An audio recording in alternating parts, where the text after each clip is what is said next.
Hello viewers, आप देख रहे हैं इंडिया न्यूज का डिजिटल प्लेटफॉर्म। मैं हूं आपके साथ पूजा सिंह। अगर आप सोशल मीडिया पर एक्टिव रहते हैं तो याना मीर का आपने वीडियो जरूर देखा होगा जो आरजू काजिम के प्रोग्राम को लेकर वायरल हुआ है। और अगर हम बात करते हैं याना की तो बहुत से लोग उनको पाकिस्तानी समझते हैं, लेकिन वो पाकिस्तानी नहीं है, वो कश्मीरी है और एक ब्रिलियंट जर्नलिस्ट है और बहुत अच्छे से जो है भारत का पक्ष हमेशा रखती आई हैं और पाकिस्तानी मीडिया में भी वो काफी फेमस हैं। तो बिना देर किए हम जुड़ रहे हैं याना के साथ, देखते हैं उनका क्या कुछ कहना है। कश्मीर एक मुद्दा तो है, ये बात तो हम जो मर्जी कह नहीं है यार, मुद्दा नहीं है, नहीं है मुद्दा, वो पाकिस्तान मुद्दा बनाता है। आप मैं कहता हूं कि इसको वंस फॉर ऑल खत्म क्यों नहीं किया जाता? कैसे करें? मुझे यकीन करें, मुझे अब लगता है कि शायद हिंदुस्तान भी अब ये नहीं चाहता कि ये बीच में से जो हड्डियां नहीं खत्म हो जाएगी, फिर हम फिर एक दूसरे को बुरा भला फिर कैसे कहेंगे। और शायद पाकिस्तान भी यही चाहता है कि अगर कैसे खत्म करें, वही याना कह रही ना, कैसे करें। नहीं, सुने बिल्कुल ये जबरदस्त पॉइंट है कि कैसे खत्म करें। दुनिया में क्या Kashmir is the only dispute between the two countries? No, पूरी दुनिया में इस तरह के इससे बड़े बड़े डिस्प्यूट्स हैं, वो हल हुए। ये डिस्प्यूट क्यों हल नहीं हो सकता? हम क्योंकि बैठने ही नहीं चाहते। एक अच्छा हिंदुस्तान कहता है यार जी टेरर और बातचीत एक साथ नहीं चल सकती। भाईजान I'll tell you one thing. बिल्कुल सही है, मेरी बात सही है, आप मेरी बात सुनिए। जी I'll give you a very simple example, ठीक है ना?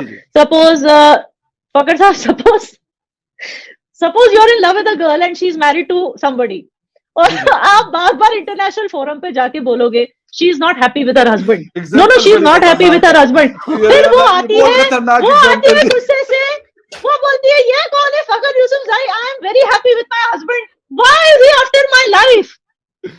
फिर आप जाते हो फिर इंटरनेशनल फोरम में she is not happy with her husband. She should be with me. बता रही She should be with me. कच्ची गोली खेलूंगा। एक सेकंड फकर उनको कंप्लीट करने दें। जी याना, आप बात करें। आइडिया अच्छा है वैसे, बात करना। हाँ, नो, सो इमेजिन अगर फकर साहब हर एक इंटरनेशनल फोरम में बोलते हैं, नो आपने बड़ा जो है ना इस पे मूवी बननी चाहिए।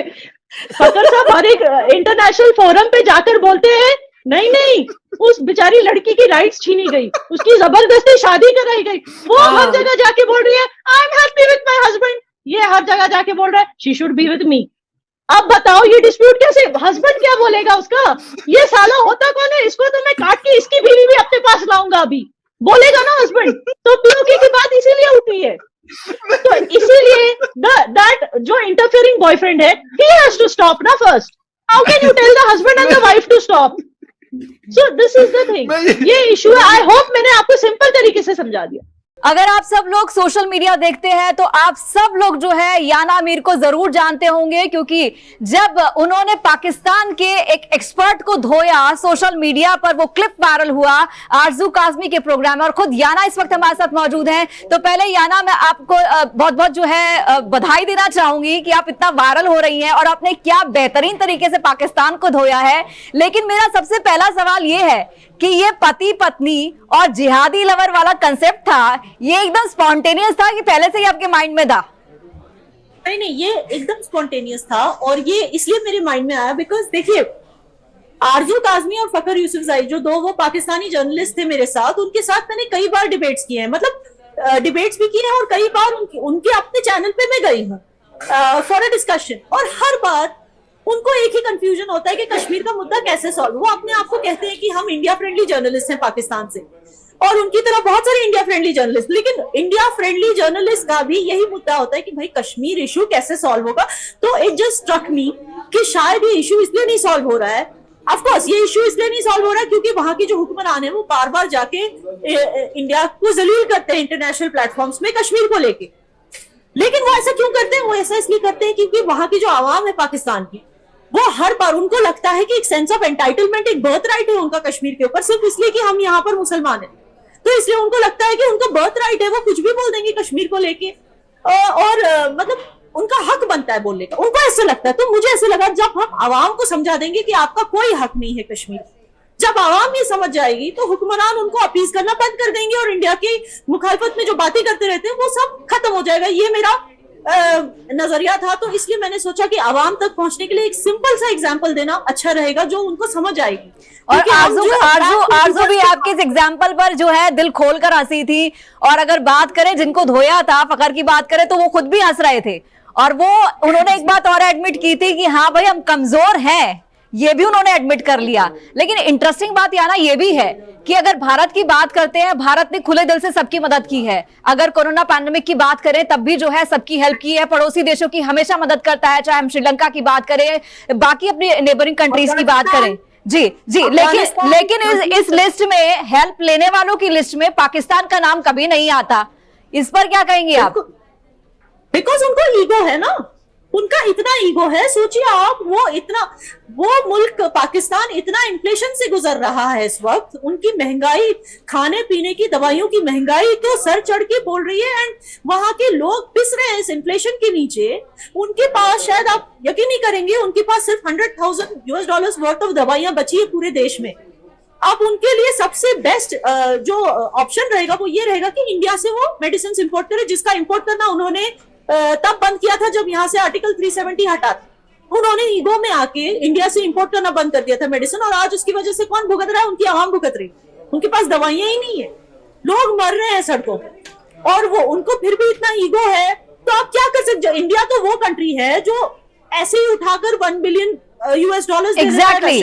अगर लेकिन पाकिस्तान की बात करें, पाकिस्तान की बात करते हैं तो पाकिस्तान में महंगाई है, हर तरह की प्रॉब्लम्स देखी जा रही हैं, लेकिन फिर भी बिलबिलाते हुए पाकिस्तान का रोना लेकर के बिलावल अंतर्राष्ट्रीय मंच पर पहुंचे हैं, आतंकवाद को लेकर के चिल्लाते हैं।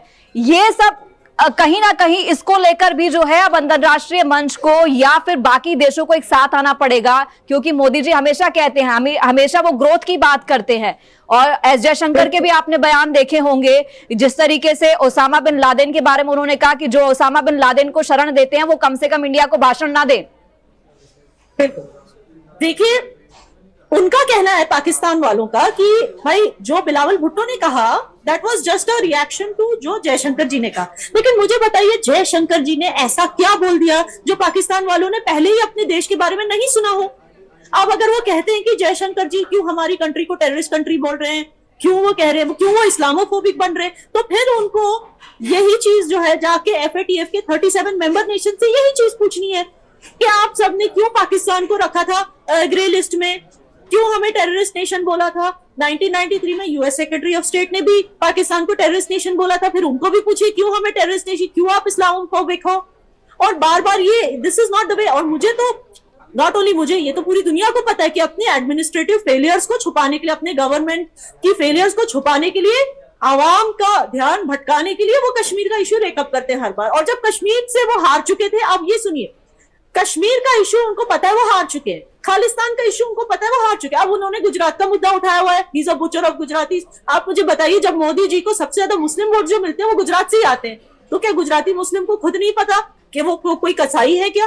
तो ये, और इस तरह से किसी दूसरे देश के प्राइम मिनिस्टर को कंपेयर करना ओसामा बिन लादेन जैसे दहशतगर्द से, ये तो शर्म की बात है। और इस तरह का लहजा, इस तरह की वर्डिंग्स यूज करना एक इंटरनेशनल प्लेटफॉर्म पे, it is very very disappointing coming from a foreign minister of a country.